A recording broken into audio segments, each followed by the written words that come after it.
But I do remember being cussed out when I first had to make cold calls and crying and wanting to quit. And I cannot. You have to keep going. And I tell the students that when I go teach classes up at App State, and they say, well, what do you do when you're afraid about, something? I said, you do it afraid. Yeah. You do. You do it afraid. Because they're going to say no. That's common. Right. But eventually you'll get that yes. Yeah. And you'll be like, oh, wow, this feels good. This feels good. Yeah. And then when you get the money, you're like, oh, this feels even better. Yep. I don't care if you tell me no. Exactly. Who do I need to get to say yes? And my thing now is, and it's been for the past few years, let me keep getting my no's so I can get to my yes. Give me my no's. Right. I want my no's. Yes. Give me my no's. You give me say no. Right. Okay. That Because yes I know coming. the yes is gonna be next. Hey y'all, welcome back to my channel. This is a new episode of Behind the Scenes Queens, and this week I'm joined by Miss Pam, one of my favorite people in the world. She is a marketing consultant, and this week she's gonna talk about how she got in radio sales and give you insight on radio and how it works for your business, because we want to talk about different things when it comes to marketing. So thank you, Pam, for joining me. You're welcome. My pleasure. Introduce yourself to the people. Hello, people. I am Pam Patton. I am a marketing consultant. I sell digital and radio assets to businesses to help their businesses grow. I'm primarily in the Fayetteville, North Carolina market, but I do cover all of America. Actually, I can work with a lot of people. However, so I got into radio straight out of college. Didn't know what I wanted to do. I love production, and broadcasting. So I started with broadcasting and ended up going into sales because that's where the money is. I mean, let's just be real. So you said you started after college and you started in production. Like, what was that transition like for you? So when I was in college, that was my main focus, was to do like voiceover work, write and produce scripts for businesses and things like that. And then also I had a tie into videography, video work and stuff like that. But then when I graduated from college, I was like, what am I going to do? Like, I need money. How do I go about this? All of my teachers, all of my professors in college kept saying, you need to go into sales. You have a great personality for sales. Sales is where it's at. And so one of my professors who was amazing told me to go sit outside of a radio station and watch who gets into the BMWs, the Lexuses, and watch who comes out of the building and gets into the Pintos. And and he said, look, you're going to see the sales team coming out and getting into these expensive luxury vehicles, and you're going to see the production staff get into the crappy cars. And they were correct. There was no money in it. So I said, okay, well, how do I take my love for production and my love for sales and put it together? And so that's what I did. I went into sales. I actually started working for Beasley Media Group, who allowed me to do production and sales. Right. Which was great. Still does commercials, guys. I do. And so I grew in love with sales because I help people. Right. So I meet with clients. Yeah. I discuss with them, what their goals are for advertising, like who do they want to target? How do we grow their business? So I start from how much growth do you want to make in this year? And then I start putting together a plan to help them achieve that goal. So I love it. I love helping businesses grow. And then I write their commercials, and then I'll go in and I'll produce them. Right. Yeah. This is something I used to do because I used to work with her, guys, if you don't know. And she literally, I would go to her about everything. Like, how do I sell this? What client should I get for this? Like, I still call her now for certain things. And she's so helpful. And it's just, sales is so much fun.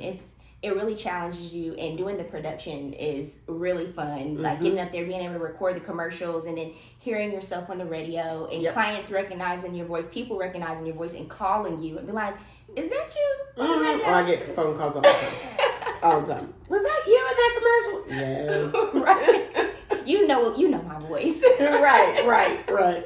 Okay, so you're doing all these things, Pam. Like, I like to ask this question. What did it feel like to have your first paying client? Oh, gosh. Whenever. Like, you're probably like, I don't remember, Kendra. I really don't remember who my first one was. I can tell you who my first client was that scared the crap out of me. Oh, my gosh. Yeah. It was, I won't say his name. But so it was my first, like, 2 or 3 days at Beasley. And the manager gave me a client. Okay. And so and she's like, here's a client, we're going to give you this account. So all you got to do is call, make an appointment, go and sit down and talk with him about what he wants to do. Right. So I call him up and he's like, I said, hi, I'm your new rep, your new radio rep, and I want to talk to you about some, your advertising. Can we set up a meeting to meet so we can discuss like what you want to do? Right. And he said, let me tell you something, little girl. And I'm like, what? And he's like, I don't need your expertise. You ain't been in this business no time. I know exactly what I want. I don't need you to come up in here and try to tell me what I'm gonna do and da da da da da. And he just went off on me. He was cussing and all stuff. Yeah. And I was just sitting on the phone. I was like, oh my God. But thank God I was on the phone. I wasn't in front of him. Yeah. And so he said he stopped talking and I said, okay, sir. I just want to let you know I love a man who knows how to make his own decisions. I'll be your order taker. So you're flattering him. I flattered him and then got off the phone and cried my eyes out. I cried my eyes out. Oh my gosh. But after when I did meet with him, he apologized. He said he was having a bad day that day. Right. Because you have to have some grace for people because not everybody has a good day. Right. And he apologized. He became one of my best clients. And he completely respected everything that I brought to the table, but it was the way I handled it. Right. Right? Exactly. So, that was my first. That's one of my clients. When I had got given a client, it was a man, and he was just kind of like, this is my third rep. I am not feeling you. Right. And I had to be like, oh my gosh, like I was terrified. He was very rude, but then like I just made sure he got everything that he wanted, and he was taken care of, and he got like the tickets and the different things. Yep. And then he was like, oh, you got a sponsorship? Just sign me up. I'll pay it. Right. It's so crazy how it starts off that way, and then just just give you the money. You can have it. You It's can fine. you can whatever. You got tickets for this? Yeah. Oh, you can get that money. I was like, okay, this is how this works. Yep. But I do remember being cussed out when I first had to make cold calls and crying and wanting to quit. And I could not. You have to keep going. And I tell the students that when I go teach classes up at App State, and they say, well, what do you do when you're afraid about, something? I said, you do it afraid. Yeah. You do. You do it afraid. Because they're going to say no. That's common. Right. But eventually you'll get that yes. Yeah. And you'll be like, oh, wow, this feels good. This feels good. Yeah, and then when you get the money, you're like, oh, this feels even better. Yep. I don't care if you tell me no. Exactly. Who are you to get to say yes? And my thing now is, and it's been for the past few years, let me keep getting my nose so I can get to my yes. Give me my nose. Right. I want my nose. Yes. Give me my nose. You give me say no. Right. Okay. That Because yes I know coming. the yes is gonna be next. Even some of them, I found that it's about building trust. They just don't know you. They're not familiar with what radio is. Well, think about this too when you're in sales. Like, you're going to a complete stranger and you're asking them to marry you. Yeah. You haven't even dated them yet. Right. But you're asking them to marry you. Right. Trust me with all of your money right now. Right. Right? But you haven't even courted. You haven't even taken the time to get to know them yet. Yeah. So you have to put yourself in their shoes. Right. And then approach it from the point of, hey, we're dating and I'm pretty and you like me and I like you. And by the way, I really want this diamond ring. Right. Right. Like, how much is this package? Right. Exactly. Yeah. I remember that. They'd be like, what about taking a couple things off of here? Yeah. But it's all about showing them the value of it. Showing them the value, but also building, like you said, the trust. Yeah. It's a relationship. Yeah. Because as soon as they trust you, they'll just be like, here you go. And then when they start seeing the results, they're like, people hear it. They're coming in. They heard the commercial. And they're like, put more money into it. Right. Yeah. Because they're getting a bigger return. They're getting a return on their investment. Definitely. So let me see. What's the next question that I want to ask you? So we talked about sales. We talked about clients. What do you love the most about radio sales? Oh gosh, There's so many things. I like what I like the most is when I put a campaign together and they're all my ideas, my thoughts, like how I would approach selling my clients. If I was a business owner, this is how I would present my product or my service. Right. And when it works, that's the ultimate feeling. Right. That's the best part of it. I can say that is a good part. I remember chasing Lily Cats for months and her telling me no, and I had to keep bringing her donuts when we had the Krispy Kremes.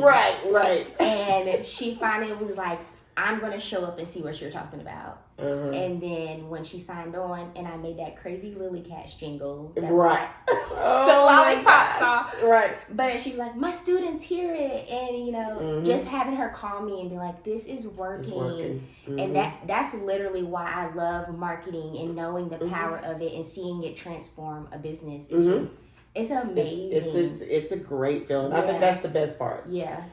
Knowing you like help change a business. Well, the other day I was thinking about it. I have been doing this for 16 years. Right. I have shaped the perspective of this community. Right. You know what I'm saying? Like people in this community have grown up on my radio ads, my voice, and what I've said.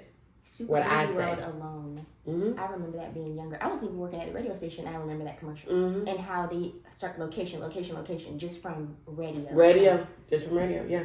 Or think about like Nelson and Nelson, and they've never been my client, but they have shaped that jingle. That jingle has shaped and it just shows you like how you can create a local jingle, and it can be so powerful and impact the community. Right. Local advertising impacts the local community. Right. It does. And then small businesses give back to the local community and we grow and we flourish. Yeah, that's why it's important to keep things local. Yeah. It's just like to buy local. Marketing is bigger than what we think. It has so much power to trickle down and give back to the community because you built this awareness. The company grew and they poured back into it. And they pour back. Yeah. That's right. Yeah. Yeah. Okay. So I want to know what's a word of advice that you have for entrepreneurs when it comes to them marketing their business, when it comes to them succeeding, just a word of encouragement. Like you've been a business owner outside of you doing radio sales as well. Right. So what's something to just encourage them that has kept you going when you felt like, you know what, I'm just not feeling it? If everybody could own a business and run a business, you know, how do I say this? If it was easy, everybody could do it. It's not easy.